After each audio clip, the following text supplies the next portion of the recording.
Welcome to Not Milk Never Milk. Subscribe if you're lactose intolerant. In this video, I will explain how to charge your BMW i4 at Electrify America.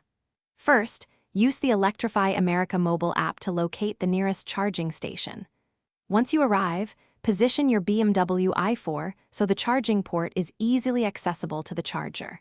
Then, simply open the charging port door on your vehicle, preparing it for connection. This ensures a smooth start to your charging session. Next, choose a charging cable that matches your BMW i4's port, typically a CCS connector, and firmly plug it into your vehicle. You can then start the charging session either through the Electrify America mobile app, which is often the most convenient method, or by swiping a credit card directly at the station. Always confirm that the station's screen indicates charging has successfully begun.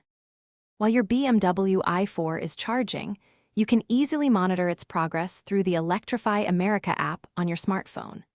The charging station's screen will also provide real-time updates on your current charge level and estimated time remaining.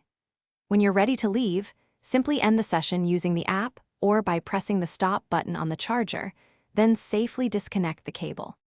For the best experience, always check the charger's power level before connecting. Higher kilowatt ratings mean faster charging for your i4. Also, consider signing up for an Electrify America Pass Plus plan, which can offer reduced rates per kilowatt hour, saving you money over time. And for those who love to read, check the description for a link to the new Kindle Paperwhite, along with other great deals. Happy charging! Thanks for watching. If this was helpful, leave a like and consider subscribing. See you next time.